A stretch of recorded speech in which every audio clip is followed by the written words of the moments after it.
hear much at all. You don't? Yeah, just trace your headphone set to that little box and then raise them. All right. Can you hear now? Yeah, that's better. But I'm only getting my right ear. You're on, Me guys. too. You're on. You're on. All right, welcome. Welcome to G3C podcast show. All right, live on Flint Talk Radio, back in the studios. John, thanks for being here with us. Toby, good to see you, brother. Thanks, man. You too. Yeah. It's been a minute. We've been busy people. It's good to be back. I know Chelsea's our political correspondent. She's doing the home thing today. Got some family stuff going on. So I want to give a shout out to her, and I appreciate her being on the podcast, filling in and everything. Hello. And then we got Chad. I know he's out in the country doing what the big country people do. Big country. Is he wearing overalls and stuff? So, like, you know, that big country, people stay with you. In the mountainside. Yeah, I remember. I think he's doing that. Right on. Cool. Hey, we got lots of medical marijuana information for you today. I want to get you filled in on what's been happening. There's been a load of news just coming through. Seems to be a hot topic in the news lately. I think it got spawned off of the whole Sanjay Gupta thing. You know, finally admitting he was wrong. Really? First I've heard. Really? Yeah. Yeah, so we want to fill you in, let you know what's happening. But, yeah, I mean, I can't wait to tune in. It is kind of like, it's funny because there's so many things that are happening in the news, you know, like discoveries, reports, data, all this stuff. And, you know, for those of us that have been in medical marijuana for a few years, it's old news. And it's just getting brought out to the limelight, to the mainstream, you know, like people like Sanjay Gupta, which I'm not even a Sanjay Gupta. I don't even know. Never heard of this guy before. I've seen like billboards down in Florida with him on it. Yeah? Yeah, I think he's like a legit doctor down there, I think, maybe. But I'm pretty sure he's a legit doctor. Well, I mean, yeah, but I mean, I think his practice is there, I guess. Oh, okay. I think he has like a TV show or something. I'm pretty sure he's a CNN medical correspondent, chief medical correspondent, I believe. Okay. So he's a bigwig. And, you know, somebody comes up like that from the mainstream and says, hey, you know what, actually, you know, this marijuana thing might have some truth to it, might have some information, might be some realistic approaches that we need to take looking at this. Some research needs to be done, you know, for medicinal purposes.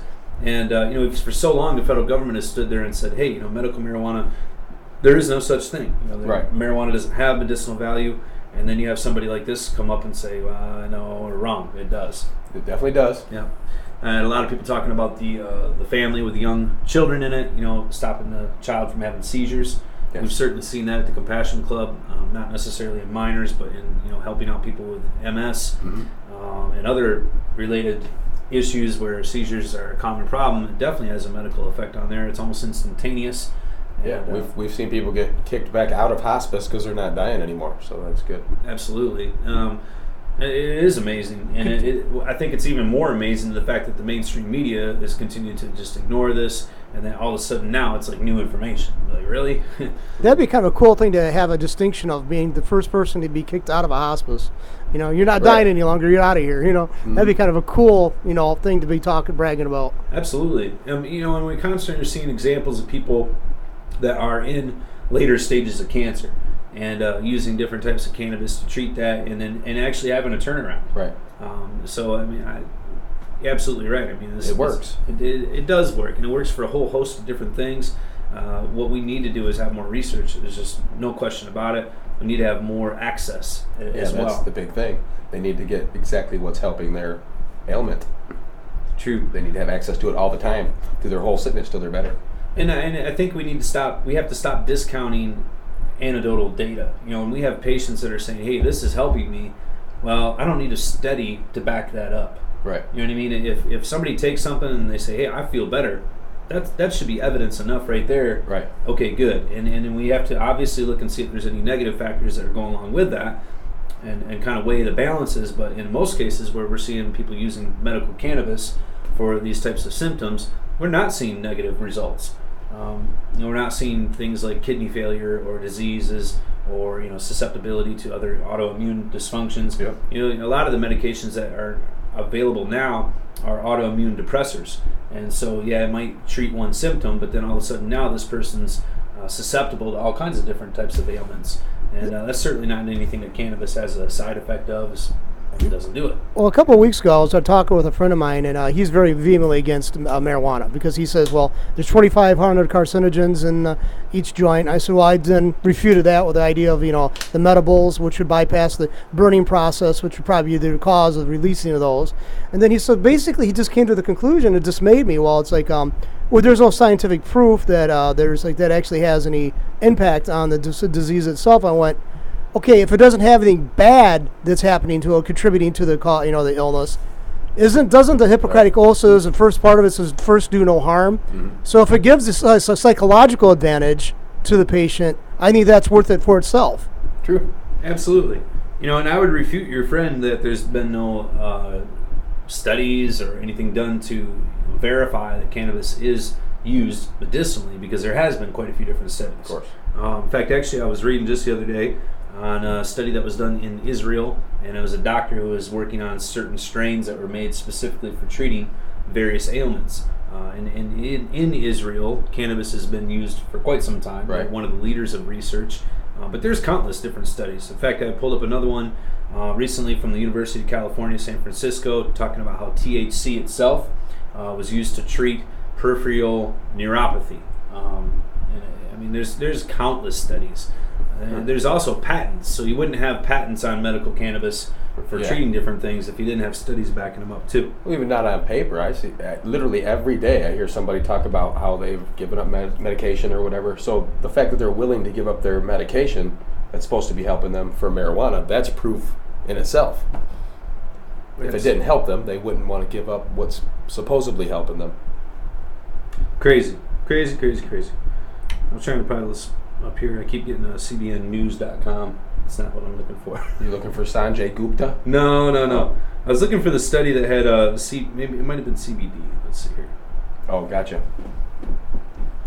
That certain things here when they pull the components. Yeah, this is from the New York Times.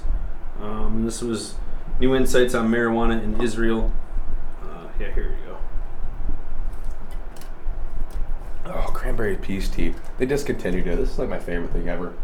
And you can't get it anymore? They discontinue everything I love. They take away from me. I don't know why. It's sad. So I'm going around town buying them all up. So if you guys like cranberry peach tea, don't buy any more. I'm gonna go buy it all up. Always get the rest of it. Leave it there for me. All right, here Please. It is. Professor Emerita of Immunology at the Hebrew University of Jerusalem has studied another main constituent of cannabis, cannabidiol or CBD, and considered it a powerful anti-inflammatory and anti-anxiety agent. Mm-hmm. So, there are studies on this. I find it kind of interesting that at the same time we had the panel meet just here a couple weeks ago in Michigan for reviewing and adding conditions to the qualifying list of what you could get medical marijuana recommended for. And one of the things that they turned it down for was insomnia, which, insomnia sometimes is directly related to having anxiety issues. So, kind of interesting there. Why isn't that important enough? You have to sleep.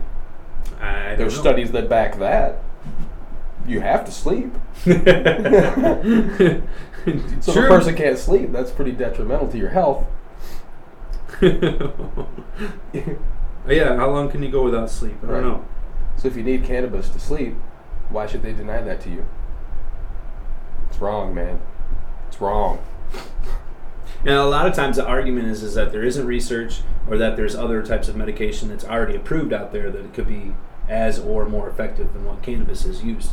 I think that really what we need to be able to do is have that freedom of choice and at the same time weigh those positives and negatives. Right. And a lot of the medications that are used for insomnia are addictive, are narcotic, and comparing that to cannabis, which is not addictive and doesn't have long-term side effects. Nerve related. Yeah, they like mess with you make an interesting point. It's it's actually a very philosophical point about when you talk about this ramification of this.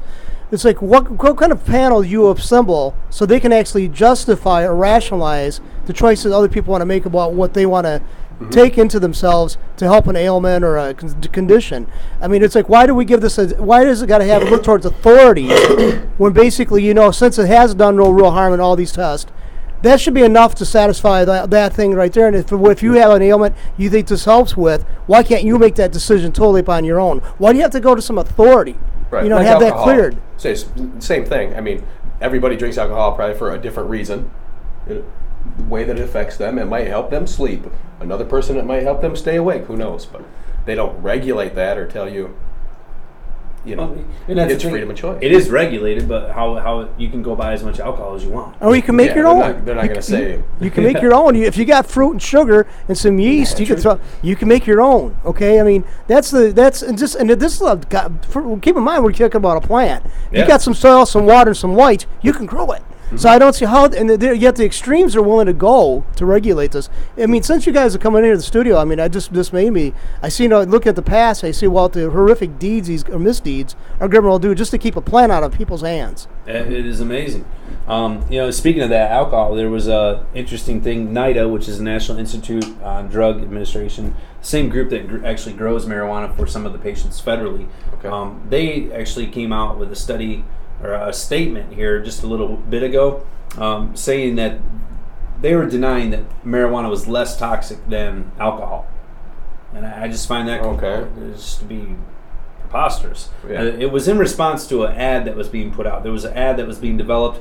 They were going to run it in a NASCAR race, and it was simply promoting the fact that cannabis is less harmful than alcohol. So it wasn't saying, smoke weed. It was just saying, hey, here's some information, kind of like truth, whatever. So NIDA comes out a week later and says, hey, we want to issue a, official statement that no, cannabis is not necessarily less toxic than alcohol. Well, clearly, I mean, you have deaths from alcohol every single day. Well, there's facts proving that it affects your organs and destroys your organs. So talk about scientific proof. Yeah, just besides death, you have cirrhosis and all the other things that are clearly. And I mean, obviously, if someone's intoxicated with alcohol, we could all go weigh the positives and negatives there between that and someone who's high on marijuana. Right. And it does depend on the person and so forth. But clearly, there's a lethal dose to alcohol. I mean, we have deaths constantly from an overdose of alcohol. Oh yeah. When I was in high school, people were dropping like flies.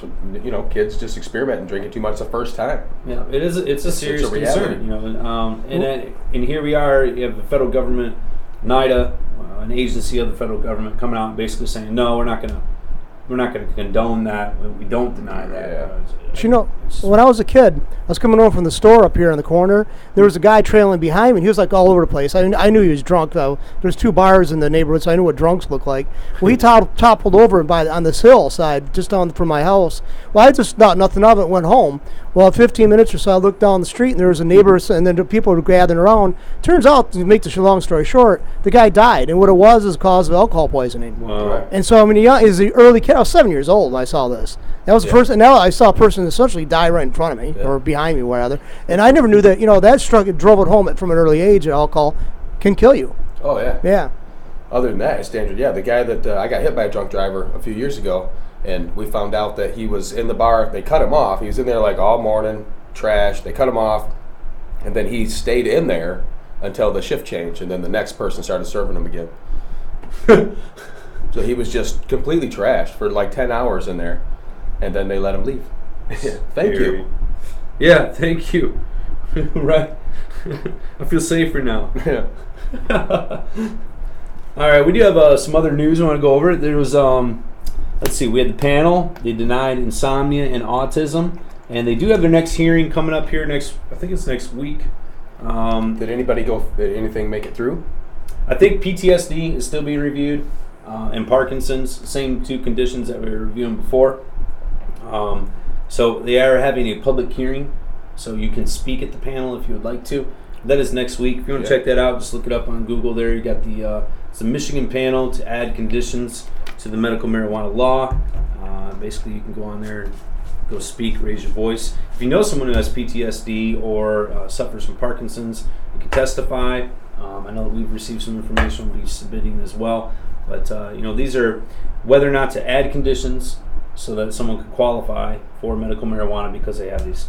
Obviously, PTSD being a major concern for a lot of our vets. Yes, that one needs to be on there for sure. Absolutely, and Parkinson's as well. Mm-hmm. There's certainly some benefits using cannabis, helping out people that have that disease. I know that they're looking for testimony, so if you are interested in sharing, please check that out. Yeah, spread the word if you know somebody. I'm sure there's somebody in your family. Also, we have, let's see here, Vermont this was kind of interesting. I know that we had Chelsea talking about hemp last week, kind of jumping around topics here a little bit, but Vermont has approved to lift their ban on hemp production. Cool. So they're like one of 9 other states that have done the same thing. Kind of interesting. Through the whole state. That's good. Yeah. I mean, I don't know if that like means here they're they're going talking about doing it here and there. Yeah, well, I don't know if it's symbolic, you know what I mean? Or if it's just, or if they're actually going to start growing hemp. You know what I mean? Yeah, well, that's what needs to be done. We need more hemp products. Yeah. By far.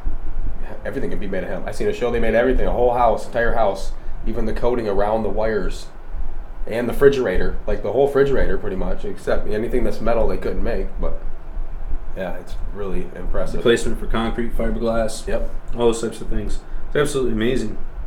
If we could have more of that production, the United States ships in millions and billions of dollars worth of hemp products every year, but we're the only industrialized nation that doesn't produce it ourselves. Yeah. So there's obviously a need for it if we're getting it. Well, and why would we not produce something that we're shipping in? And again, this is hemp. It's not something that's used for... You can't get high. You're not going to smoke hemp.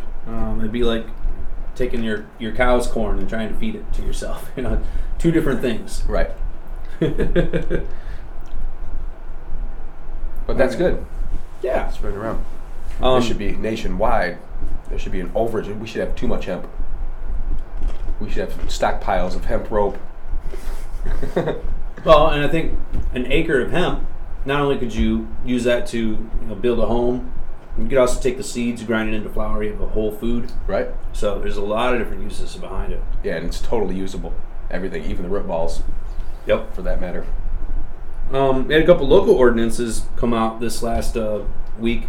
I know Lansing has been making news. They have a petition right now. Looks like it might be on the ballot this next year, but it's to actually decriminalize or legalize, I guess, ounces or less amounts of less than 1 ounce on private property. So this would be within the city of Lansing, and it is something that the mayor is backing, and looks like there's getting some support. But this would make it basically not a crime if you have less than 1 ounce of marijuana on yourself, if you've been, if you're smoking it or holding it. Well, that's how it is in like Flint Township now, right? But it's everywhere. Well, there's a difference there because in Flint property. Township it's a decrim thing. You can still get a civil infraction. True. This here is just, there would not be a penalty. So it's kind of interesting. As long as you keep it on your property, or Yeah, and it's obviously it's not meant you can't sell it. Doesn't mean you can grow it, cultivate it, process it, or anything like that. Yeah. It's just simply taking that law enforcement part out of that for those small individual users and allowing law enforcement to get back to focusing on real crime. Yeah, keeping innocent people out of jail. You know what's really ironic? I don't know if you know this or not, but the castor bean, it grows really fast. The plant does. You could grow it. Plus, so it's highly toxic anyway. Plus, that's what they just through that they're synthesizing that. That's what they make the gas resin, right? They don't seem to regulate castor beans as much as they do weed. It's just, and then what could kill you is that castor bean oil, made into resin. But weed, believe me, I had enough friends trying to knock themselves out throughout junior high, and they didn't seem to succeed in that, No. Yeah, I've seen people, get a little spinny, maybe puke. First time they ever, they'd overdone some weed, but other than that, I've never seen anybody do any harm to themselves or others on marijuana. Yeah, there was another study that came out that said people that are on marijuana are less aggressive. I didn't even bother reading that one. For sure. Less aggressive as opposed to people on cocaine, or what are we talking about here? But just in general. Just in general, I think is probably the key there. You might be a little bit more lighthearted to laugh it off. Yeah. Oh, come on. No big deal. Yeah, it's just his mustache, Forget about it. Laugh about it, right? There was an interesting thing here. I don't know if we mentioned this before. It's a Michigan State Court, and it is the attorney John Terbeek from Wyoming, Michigan. He had sued his city to prevent them from citing federal law to overrule the state's law for medical marijuana. Yes. Basically, the city of Wyoming was saying that they were not going to allow this man to follow the state law because federal law would trump it. Right. And he happened to be an attorney. Turned around and sued his state. So he's going all the way to the Michigan State Supreme Court, and the Supreme Court has basically said, look, we're going to kind of set aside the issue of medical marijuana and just look at the supremacy here of, does a local township have the ability to override their state law by, trumping it with federal. Right. So it's a bigger issue than just medical marijuana. Right. And this will be interesting to play out. There's been numerous briefs that have been filed through different organizations, citing their opinions and so forth that the court will consider and review. And there's also been some talk that if they say yes, then it could disrupt our law. Well, yeah, I mean, if the Supreme Court were to say, yeah, your local city has the ability to ignore state law and just go with federal laws if it suits them, I don't think that they should have the ability to just pick and choose. I think that your state law really should be the supreme law of the land in most cases, provided, and it is interesting that we have a conflict here. So that brings up another subject. There's a hearing that will be going on in the Senate shortly, and they're going to be talking about states that have medical marijuana or states like Washington and Colorado where it's legal for recreational purposes. They're going to be talking about the conflict there between the states and the federal laws, and what can they do to resolve these issues, how can they move forward. And this is something where even the Attorney General, Eric Holder, will be testifying at. And it's going to be interesting to see how that plays out. But some of the congressmen have stepped up and said, hey, we need to have this, obviously, a Senate congressional hearing in their Judiciary Committee. This is where it's at, what's going on. They're the ones that are going to have to come up with some type of resolution. This could kickstart some type of legislation to get things changed. So it could be very important. And it's something I encourage you to tune into. Check that out if you get a chance. And I know that's coming up here shortly. But definitely change a lot of stuff. Yeah, I mean, it needs to be addressed. People are wondering, and it's a big issue, and it does stem out a lot farther than just into medical marijuana. Right. There's a lot of other issues that you can kind of pick and choose, and I don't think that's right. You shouldn't be able to just pick and choose which law it is you want to follow. There should definitely be a standard, that all states have to abide by their own law. Right. It only makes sense. Right. I'm only asking for common sense stuff here. Also, local thing, Flint Council, I know that they were looking at reviewing their medical marijuana moratorium, and they were, in the paper there was reviewed from, basically they were saying dispensaries or collectives in the city of Flint, that they were looking at trying to make sure they were at least 1,000 feet away from any schools, churches, or parks. They did not pass a resolution this week, and they might be looking at that again here shortly, but currently no changes there. They had gone on to list out a number of different organizations that were already in business, basically prior to the moratorium that had been passed, and they said basically those organizations would be grandfathered in. And they said that also, one of the interesting notes I saw was from Councilman Kincaid, and his quote in the paper was that, hey, we're just trying to regulate this so it doesn't get out of control. Obviously, there's a law that says these places can be allowed, so we're just simply trying to follow the law. I thought that's a pretty wise comment, pretty well put, and what a difference that comment is from some of the other places that we've seen here in the state, where we've seen other people in government say, well, these places have no right to exist, they're illegal, so on and so forth. And it is amazing to me how we can have such different interpretations of such a simple law. Very, very interesting there. How it is picked and choose on how they administrate. They kind of made it that way, so they can. I think.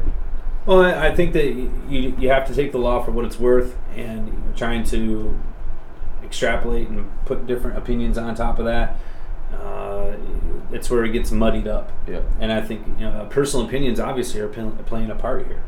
It's one of the things that we have to continue to educate people to help them understand, what this is being used for, what the dangers are, what they aren't, and allow us to be able to move forward in a reasonable manner. Yeah. Need more experts on it. People that know what they're talking about. For sure. It'd be ridiculous. It'd be like trying to figure out a law to regulate bath salts or something. I mean, they don't even know. There's no expert or whatever. You know what I mean? There's nobody that can say. And most of them are old school, and they really don't know what they're talking about. They get notes from here and there. Comparing notes. They try acting like I remember back in the 70s. but Jim said. Yeah, there is some of that going on. Yep. So hopefully people will wise up, get smarter, realize they don't know everything, learn something before they make a huge decision that affects so many people. Yeah, absolutely. I was interested to see. I was talking to Sean in the club the other day about some of the CBD strains, and we were talking earlier just on the show here about Israel trying to develop different strains and so forth.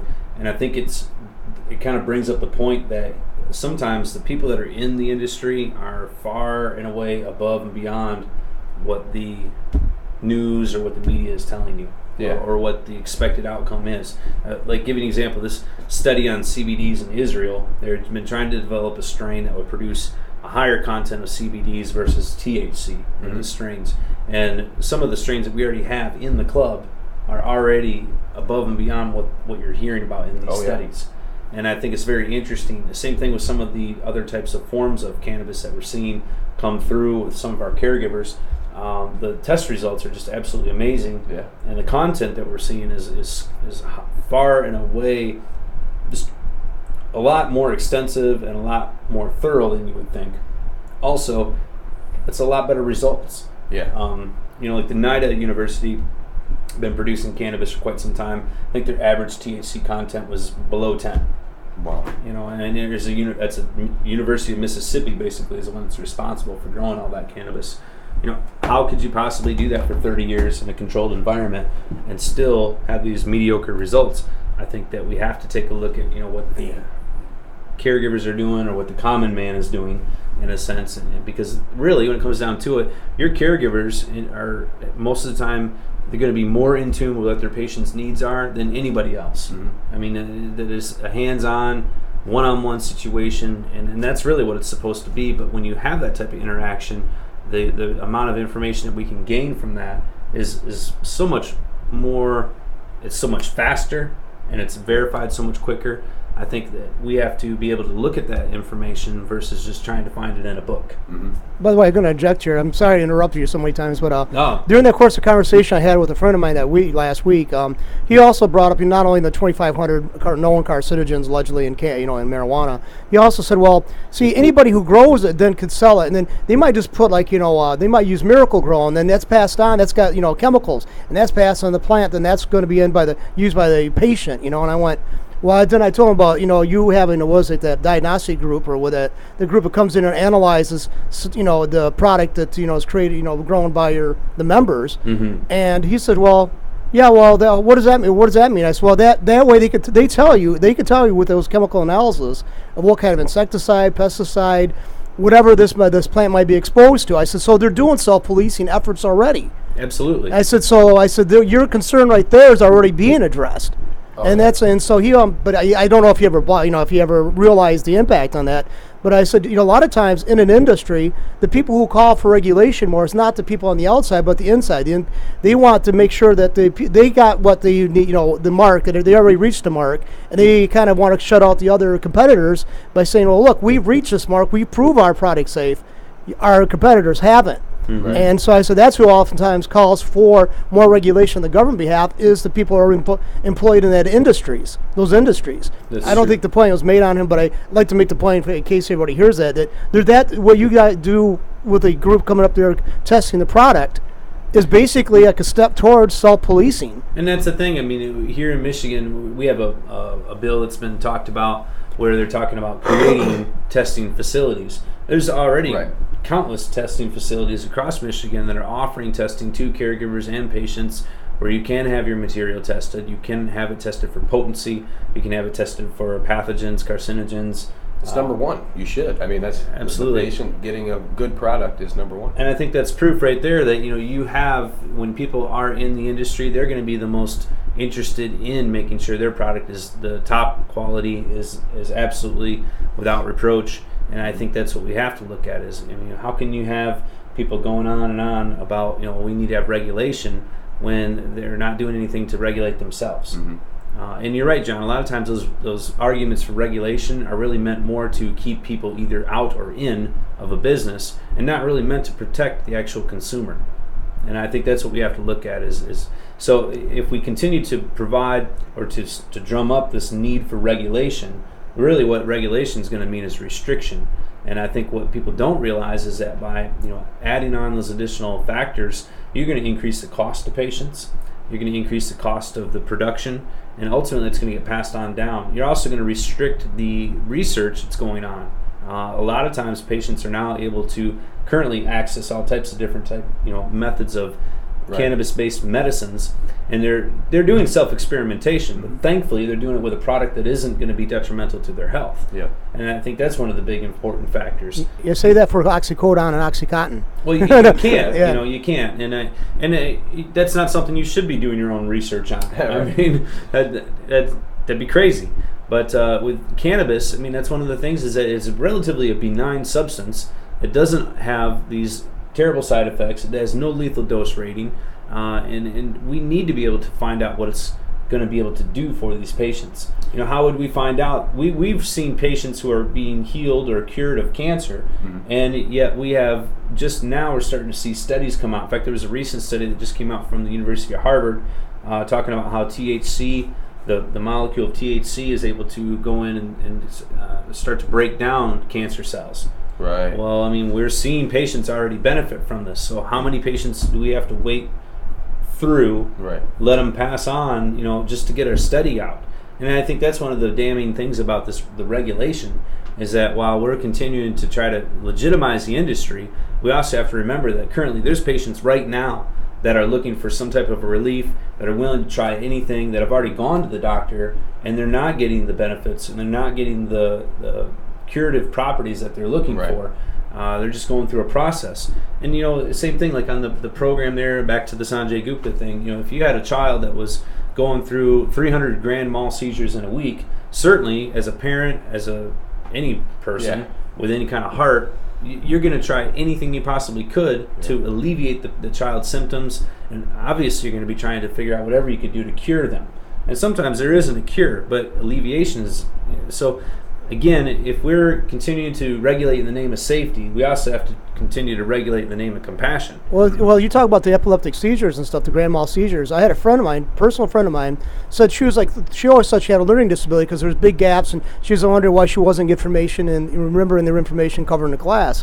When she started smoking weed, because she was self-medicating or experimenting or just using it, she found that the reason why is because she was there was something going on, but when she smoked weed, the seizures came less and less frequent, and she was able to retain information that she normally would be blocking out during those it was like a petit mal seizures. They weren't really violent ones or anything else, or any outward signs, but basically she phased out. And she goes, and it was because of her smoking weed, she figured out that these were going on, and she went to a doctor, and they said, well, try this simple approach. Don't smoke weed for a few weeks and see if you can still have this problem with retention and having the block. That's what happened. And came right back. They came right back. Yeah. So that's where she discovered, and it was because of her self-medication, her experimentation with marijuana that led to her to find out that she had these seizures going on in the first place. It's a bummer that it's considered alternative medicine. You know what I mean? It should be definitely first in line. It's pretty bad. And again, I think it would be a lot different if you saw that there was some type of a lethal dose to cannabis.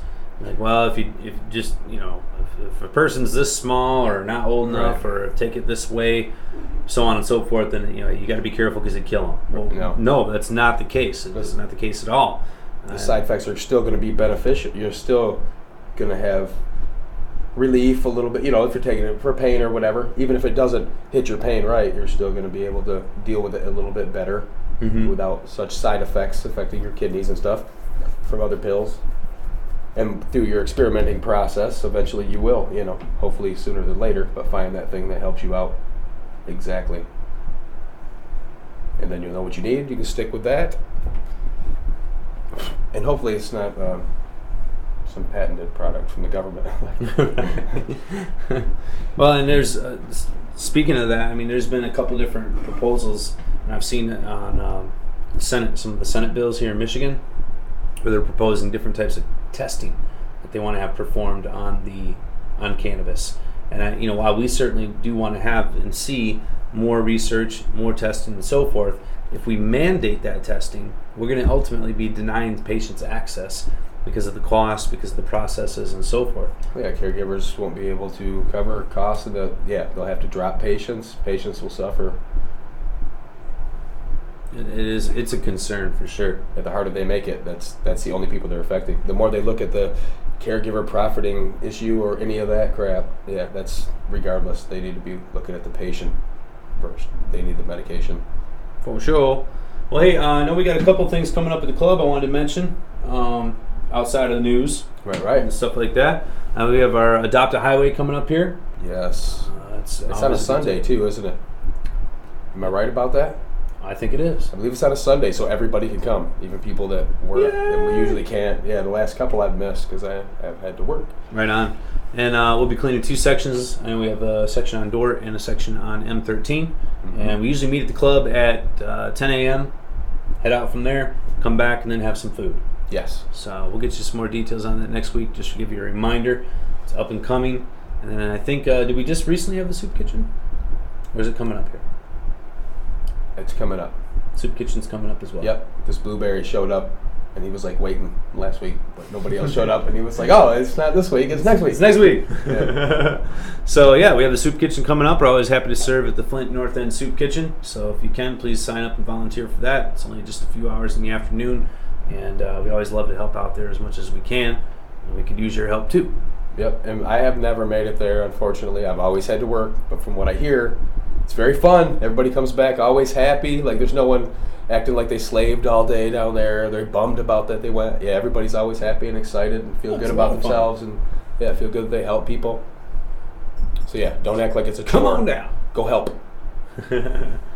Another thing, let's see. Oh, we have a law class coming up. So if you're interested in getting updated about some of the laws, some of the court cases that have been going on in Michigan, you can sign up at the Genesee County Compassion Club. Just go to Genesee3C.com or stop into the club and get signed up. Do you have to be a member and a patient to go attend those kind of things?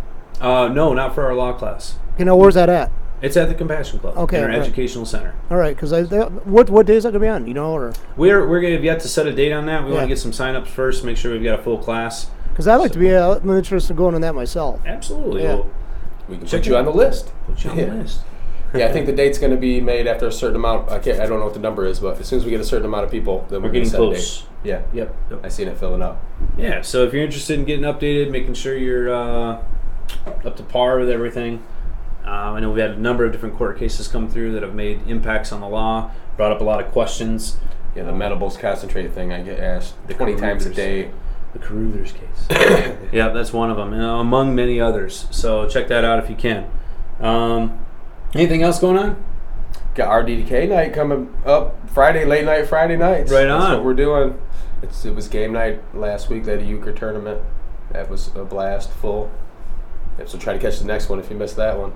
Cool beans. And then this week we're just going to show off our rigs, bring them down, have fun. They have board games, probably have movies going, kind of like an all-in-one situation. Absolutely. Yep, a little bit for everybody. Nice. So come on and hang out if you can. You do need to have your medical card for that. Yes. Be a member. Just because we're open late, it's still business hours like regular. No visitors that aren't members. And we don't do memberships after 6 to 10 there, so that is kind of a club members only type situation. Members only. A little benefit for you guys to be able to come up late and hang out. Yeah, cool. So make sure you come check it out. Awesome. All right, guys. I think that's it for about the news. There's been a lot of stuff. I know. Did I mention? I think we talked about Oregon. Did I mention Oregon? No, I don't think so. Oregon's got some big pushers coming through. Looks like they're going for a legalization campaign in 2014. Nice. I think Florida's looking at the same thing. Legalization? No, I take it. Thank you. Florida's medical. Okay. Oregon's legal. There you go. Interesting. I would be surprised if Florida was going legal. No. I misspoke. I'm sorry. I want to mislead you folks. I was going to be super happy. The world's changing. So you got Vermont. Oh, another thing in Vermont, too, is I know that they just recently added on that they're going to approve to open another dispensary. Those are state-run dispensaries out in that state. So Gotcha. Have to be approved and licensed and so forth. So there must be a large demand if they have to open up another one. Well, and they just had Illinois, Indiana, and Nevada all have different medical marijuana laws passed. So it is definitely growing across the country. This summer's been very productive for people in medical marijuana, or at least for the movement. We're seeing people be able to get out there and gain access to this as a medication, and I think that's important. It's awesome. We need to see more of it. And I feel bad for the people that are in the states where it's still prohibited. And we have states very close to us like Ohio and Wisconsin where we're not allowed, can't help these people out. And we hear about stories. These people are going through different types of ailments, and they've heard that, wow, I've heard cannabis would really help me out. Can I get some? Like, no, you need to move to Michigan, or you need to get your laws changed. And how disappointing would that be to know that there's something out there that could help you or friend or family member who's suffering for something serious, and yet you can't have it. You're not allowed, but somebody else can. Yeah. So we need to see continued change, and hopefully we can through getting our laws changed. That's the way to do it. I'm surprised how many people here locally don't know about the laws. I'm surprised we had a little booth set up at Drop Fest a couple weeks ago. And I was very surprised, like 1 out of 5 people didn't even realize that they could get a medical marijuana card. Like I've seen people come up, with canes, obvious, blatant medical problems that should have that, and they didn't even know. They're like, oh yeah, well, I'll see you guys in a month, I'm definitely going to the doctor, so. Yeah. It was cool. And we had people saying that they were having a hard time. They like medibles. They don't like John was saying, they don't like to smoke because of carcinogens and stuff. Not smokers. But they're having a hard time finding a caregiver that can provide them that many medibles, which is quite a bit of medibles. But luckily places like the Genesee County Compassion Club are there, and they can come find what they need. Absolutely. Cool. So somebody gets a card, okay? They hear about this, they go get the card. Just this, get the information out there. If they approach somebody could they come to the Compassion Club and say, guys, I got a card, I'm a patient, I got I guess everything's legit here, but I need a caregiver. Would you help them find a caregiver? Absolutely. Okay. Mm-hmm. Yeah. That's exactly what so I knew that, but I wanted to make sure that everybody might be listening for the first time got that. So and that's part of what we do down at the Compassion Club, is try to help patients find the right caregiver, get them matched up, make sure their needs are being met. Like Toby said, it's happened a lot lately. Certain requests, for patients are looking for certain things, right? Whether it be an edible, Simpson oil. Maybe they want a CBD-rich strain, and so we're starting to have caregivers who are catering to specific patients' needs as well, because it does take a certain type of skill set, takes a little bit of experience to be able to deliver that medication in a consistent form. And obviously there's time restraints. I mean, you can't be all to everybody. Right. And, you have caregivers who are, starting to narrow it down and say, okay, well, this is what I specialize in. And so if you're a patient that's looking for one particular type of treatment method, okay, well, then that's the caregiver you want to go find. Yep. And that's what we do. We have a large network. I think we're over 9,000 members now. So it's a good way for people to be able to get together to find what their needs are. There's obviously different ways out there for patients to get medication.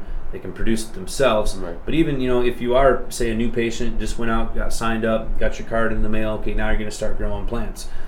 Where do you get your plants from? Right. That can be a really tough question for a lot of people. Where do I find seeds at?